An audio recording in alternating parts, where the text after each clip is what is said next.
ሰላም ጤና ይስጥልን ክቡራንና ክቡራት አድማጭ ተመልካቾቻችን የዕለተ ቅዳሜ ግንቦት 23 2017 ዓ.ም የግንባርና ወቅታዊ መረጃዎችን ወደ እናንተ ማቅረብ እንጀምራለን። ቻናላችንን ሰብስክራይብ፣ ቪዲዮንም ላይክ በማድረግ የአማራን ሕዝብ የህልውና ትግል እንድታግዙ በአክብሮት እንጠይቃለን። አብራችሁን ቆዩ።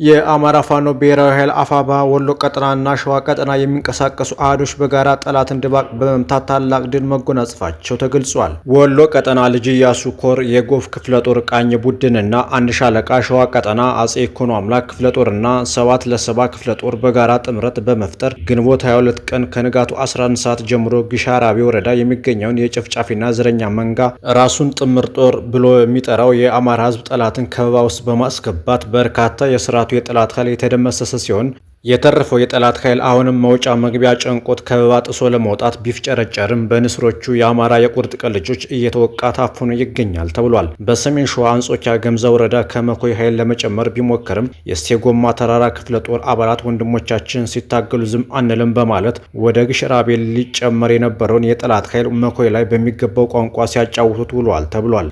ለዚህ ነውረኛ ስርዓት በከንቱ ህይወታቸውን እያጡ ያሉ ያልነቁ አሁንም በከበባ ውስጥ ያሉ የስርዓቱ አሽከሮች በውጊያ ላይ ላሉ የአማራ ፋኖ ብሔራዊ ኃይል የሸዋ ቀጠናና ወሎ ቀጠና የክፍለ ጦር አመራሮች በሰላም ለፋኖ እጅ እንዲሰጡ ጥሪ እያቀረቡ ይገኛሉ። መዳረሻው ድልና ነጻነት የሆነው የአማራ ህዝብ የህልውና ተጋድሎ ተጠናክሮ ይቀጥላልን ብሏል የአፋባ የወሎ ቀጠና።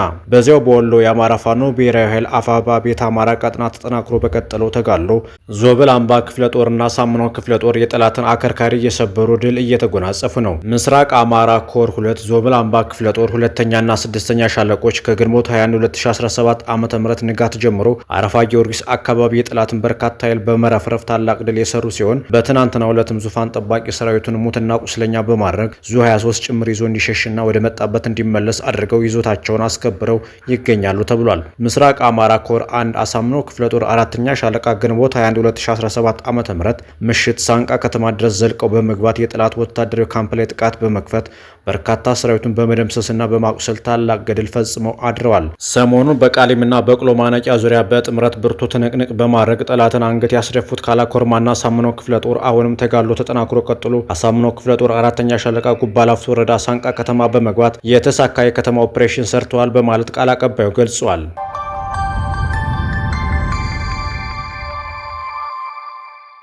የአማራ ፋኖ ብሔራዊ ኃይል በጎጃም ቀጠና ተጋድሎ እንደቀጠለ መሆኑ ሲነገር ያገዛዙ ኃይልን ፋኖን እየተቀላቀለ ይገኛል። በትናንትናው ዕለት 1ኛ ክፍለ ጦር ጣናው መብረቅ ብርጌድን ከአድማ ብተናና ከሚሊሻ ተቋም በመውጣት ወደ ፋኖ ተቀላቅሏል ተብሏል። ብናየው አስማረ ከአድማ ብተና፣ ሃይማኖት እንዳለማው ከአድማ ብተና፣ መለስ ግዛት ከሚሊሻ በመውጣት ፋኖን ተቀላቅሏል። 50 አለቃ ታደሰ ከሰሜን ምስራቅ እዝ 4ኛ ኮር 76ኛ ክፍለ ጦር 4ኛ ሻለቃ 1ኛ ሻምበል መሪ የሆነው ሙሉ ትጥቅና አይኮን ሬዲዮ በመያዝ የአማራ ፋኖ ብሔራዊ ኃይል ጎጃም ቀጠና 1ኛ ክፍለ ጦር ኮሎኔል ታደሰ ሙሉነ ብርጌድ የዓለማየሁ ከቤ ሻለቃን መቀላቀሉ ተገልጿል።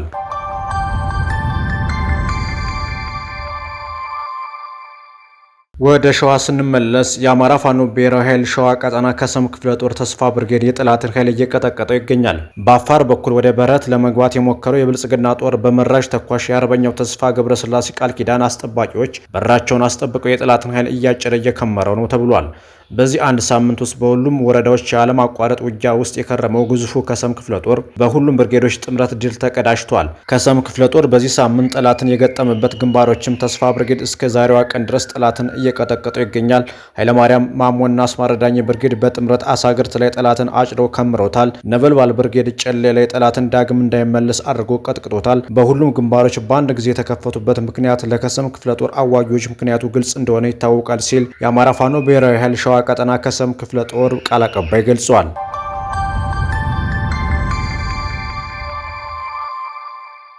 ሊከሰቱ ይችላሉ ተብሎ በሚታሰቡ የቀጠናው አሰላለፍ ምክንያቶች ሁሉም ራሱን አሸናፊ ለማድረግ ርብርብ ላይ ነው ሲል የአማራ ፋኖ ብሔራዊ ኃይል በጎጃም ወታደራዊ አማካሪ አርበኛ ማንችሎት እሱ ባለው ገልጿል። ለማይቀረው ለውጥ አማራ ጠል ኃይሎች ፕላን ቢን በረዥም ባጭርም ገመድ እየተበተቡ ነው። ማን ወዳጅ ነው? ማንስ ጠላት ነው?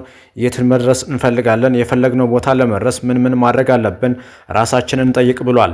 በአማራ ህዝብ ትግል ውስጥ የግለሰብም ሆነ የቡድን ሚና ያለው አካል ሁሉ የህዝባችን ትግል ላይ አዎንታዊ እንጂ አሉታዊ ተጽዕኖ እያሳደረ አለመሆኑን መመርመር አለበት ያለው አርበኛ ማን ችሎት በጃዋርና አብይ አህመድ በጌታቸው ረዳና ደብረጽዮን መካከል ያለው ልዩነትም የፕላን ኤ እና ፕላን ቢ ጉዳይ ነው የአማራ ኃይልስ ሲልም ይጠይቃል። በዚህ ሁሉ ትንቅንቅ መካከል መጠጊያ ያጣው የኢትዮጵያውያንስ ብቻውን መቆም የማይችል ፍስፍስ ኃይል በመሆኑ የአማራ ብሔርተኝነትን መታከክ ከተያያዘው ውሎ አድሯል። የያ ትውልድ ርዝራዦች ባለፉበት ርዕዮተ ዓለም ዛሬም ህዝባችንን ዋጋ ሊያስከፍሉ ያላቸውንም የሌላቸውንም አቅም አሟጠው እየተጠቀሙ ነው ብሏል አርበኛ ማን ችሎት ባጋራው መልእክት። ለመተጋገዝ ቅን መሆንና የሀሳብ ባርነትን ማስወገድ ከመንደርና ቡድንተኝነት ከፍ ብሎ ማሰብ የትግሉን መነሻ ምክንያቶች አለመርሳትና ግባችን ላይ ብቻ ትኩረት ማድረግ እንዲሁም ከክፋት የራቀ እኛነትን ማንገብ ተቀያየረውን የምስራቅ አፍሪካ አሰላለፍን ማሸነፊያ መንገድ ነው ብሏል።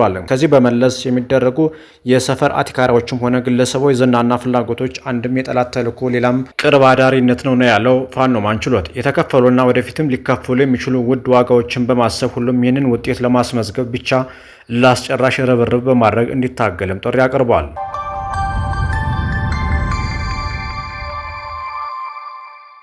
በሳዑዲ አረቢያ የሞት ፍርድ የተፈረደባቸው ኢትዮጵያውያን ከአረፋ በዓል በፊት ፍርዱ ተፈጻሚ ይሆናል ተብሏል።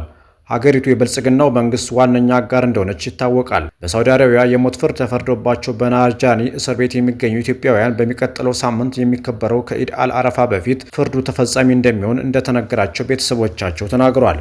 በእስር ቤቱ የሞት ቅጣት የተፈጸመባቸውን ጨምሮ 47 ኢትዮጵያውያን ላይ የሞት ፍርድ የተወሰነባቸው ሲሆን ቤተሰቦቻቸው መንግስት ጣልቃ ገብቶ እንዲታደጋቸው እየጠየቁ መሆኑን ቢቢሲ ዘግቧል። ካሊድ መሐመድ ኢብሮ የሚባል ወንድሙ የሞት ፍርድ ከተወሰነባቸው ኢትዮጵያውያን መካከል አንዱ መሆኑን ለቢቢሲ የገለጸው ሙለታ ከዚህ በፊት ወንድሜን ጨምሮ 3 ሰዎችን ለመግደል ተወስደው ነበር ብሏል። ካሊድ ቤተሰብ አለው፣ አንድ ልጅ አለው። ቤተሰቡን ጥሎ ወደ ሳዑዲ አረቢያ እንደሄደ ነው የተያዘው ያለው ወንድሙ ሙለታ በውሳኔው ምክንያት ባጋጠመው ድንጋጤ የልብ ታማሚ መሆኑንና በየቀኑ ወደ ሆስፒታል እንደሚወስዱት ተናግሯል። ካሊድን ጨምሮ ሞት የተፈረደባቸው ኢትዮጵያውያን ቀኑን ቁጭ ብለው ከመጠበቅ ውጭ መቼ ተፈጻሚ እንደሚደረግባቸው የሚያውቁ በመሆኑ ሌላ ጭንቀት እንደፈጠረባቸው ተገልጧል። ምንጩ አክሎ እንደገለጸው ከእስር ቤቱ አስተዳደር ውስጥ ሳቢያ ኪያ ከምትባል ሰው የሞት ፍርዱን አፈጻጸም በተመለከተ ሚስጥራዊ መረጃ አግኝቷል። ከሀገሪቱ ንጉሥ ጽሕፈት ቤት የወጣው የትዕዛዝ ደብዳቤ ሞት የተፈረደባቸው ሁሉም ሰዎች ከኢድ አል ድሃ አረፋ በፊት እንደሚፈጸምም ያሳያል ብሏል። የጠቅላይ ሚኒስትር አብይ አህመድን አገዛዝ ከሚደግፉ የዓለም ሀገራት ውስጥ ሳዑዲ አረቢያ በቀዳሚነት ትጠቀሳለች።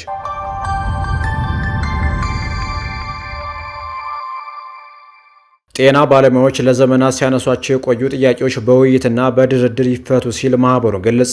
የኢትዮጵያ ጤና ባለሙያዎች ማህበር የጤና ባለሙያዎችን ሁኔታ በተመለከተ መግለጫ ልኳል። በዚህ መግለጫው ለዘመናት ሲንከባለሉ የቆዩ የጤና ባለሙያዎች ጥያቄዎችን በማስታወስና አንገብጋቢ ጥያቄዎችን ለመንግስትና ለተለያዩ አካላት ማቅረቡን አስታውሷል።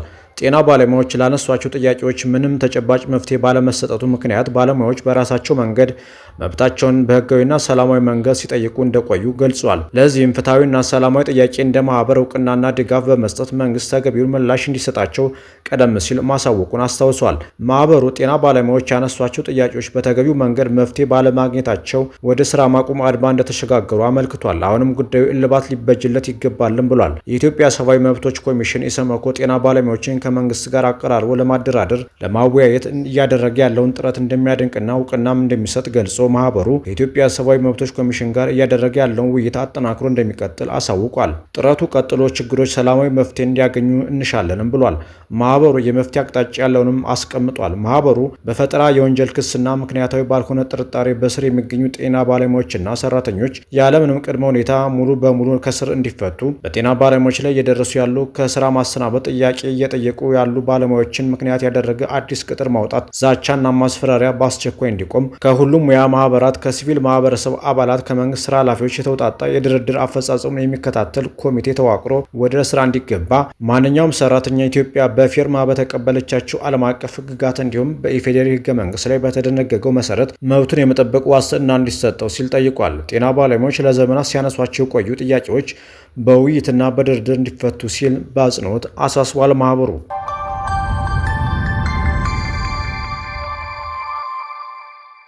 የኤርትራ መከላከያ ሰራዊት የእዝ አዛዦች በሁሉም የኤርትራ ግዛቶች አንድነታችን ትጥቃችን በሚል መሪ ቃል የሰራዊት አዛዦች፣ የሚኒስቴር መስሪያ ቤት ኃላፊዎች፣ የቀድሞ ተዋጊዎችና የብሔራዊ ደህንነት ተወካዮች በተገኙበት በሁሉም የኤርትራ ግዛቶች ዛሬ የቀጠለ ተከታታይ ውይይቶች እየተካሄዱ መሆኑ ተሰምቷል። የኤርትራ ማስታወቂያ ሚኒስቴር ባጋራው መረጃ መሰረት የኤርትራ መከላከያ ሰራዊት የምዕራብ እዝ አዛዥ ጄኔራል ኢዮብ ፍስሐ ሀሊባይ በባርኔቱ ንዑስ ዞን ሴሚናር አካሂደዋል። በሴሚናሩ ላይ አንድነታችን ትጥቃችን በሚል መሪ ቃል የሰራዊት አዛዦች፣ የሚኒስቴር መስሪያ ቤቶች ኃላፊዎች፣ ባለስልጣናት እና የብሔራዊ ማህበራት ተወካዮች ተገኝተዋል። ጄኔራል ኢዮብ የኤርትራ ህዝብ በሻዕቢያ መሪነት ድል በመቀዳጀት ነፃነቱንና ሀገራዊ ሉዓላዊነቱን በማረጋገጥ ውስብስብና አድካሚ ደረጃዎች ውስጥ እያለፈ የውስጥና የውጭ ጠላትን መክሸፉን ገልጸዋል። ሀገራዊ ልማትና ደህንነት ሊረጋገጥ የሚችለው በእነዚህ የተከበሩ እሴቶች ብቻ መሆኑን ጠቁመው ለትውልድ ለማስተላለፍ የሚመለከተው አካል ጠንካራ ርብርብ እንዲያደርግ ጠይቀዋል ይላል። ኤርትራ ከአብይ አህመድ መንግስት በኩል ጦርነት ሊከፈት እንደሚችል እየገመገመች ነውም ተብሏል። ፕሬዚዳንት ኢሳያስ አፈወርቂም ብልጽግና በኢትዮጵያ ህዝብ ላይ ጦርነት መክፈቱን መግለጻቸው ይታወሳል። የቀጠናው ውጥረት እየተባባሰ ባለበት ወቅት ነው የኤርትራ ጦር እየመከረ ያለው። የትግራይ ጊዜያዊ አስተዳደር ፕሬዚዳንት ጄኔራል ታደሰ ወረደ የህወሓት ታማኝ ኃይሎች ከ2 ሳምንት ገደማ በፊት በኃይል ያስወገዱት እንደርታ ወረዳ አስተዳደር ወደ ነበረበት እንዲመለስ በደብዳቤ ማዘዛቸውን የክልሉ ዜና ምንጮች ዘግበዋል። የህወሓት ታማኝ ኃይሎች በኃይል ባስወገዱት የወረዳው አስተዳደር ምትክ አዲስ ኃላፊዎችን መድበው እንደነበር የክልሉ የዜና ምንጮች ዘግበዋል። ሆኖም በድርጊቱ ዙሪያ ህዝባዊ ተቃውሞ መቀስቀሱን ተከትሎ ጄኔራል ታደሰ አስተዳደሩ ወደ ነበረበት እንዲመለስ ትናንት በጻፉት ደብዳቤ ትዕዛዝ አስተላልፏል ተብሏል። ጄኔራል ታደሰ በዚሁ ትዕዛዛቸው የወረዳው አስተዳደር በኃይል የተወገደው ከወረዳው ምክር ቤት ውሳኔ ውጭ እንደሆነ መጥቀሳቸውን ዘገባዎች አመልክቷል። ጄኔራል ታደሰ የክልሉ ፖሊስ ትዕዛዙን እንዲያስፈጽምና አስተዳደሩ በኃይል እንዲወገድ ያደረጉ አካላትን በህግ ተጠያቂ እንዲያደርግ ትዕዛዝ መስጠታቸውም ተነግሯል።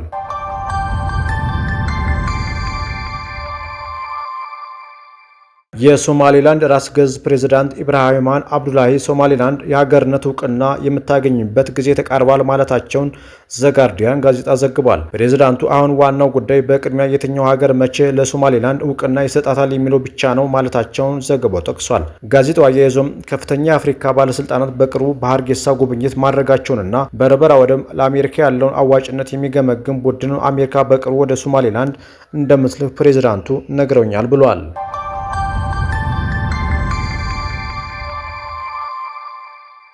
ክቡራንና ክቡራት አድማጭ ተመልካቾቻችን ለሰዓቱ የነበረን የዜናና የመረጃ ወጃ ይህንን ይመስል ነበር። ስላዳመጣችሁን እጅጉን እናመሰግናለን። ሰናይ ጊዜ ተመኘን።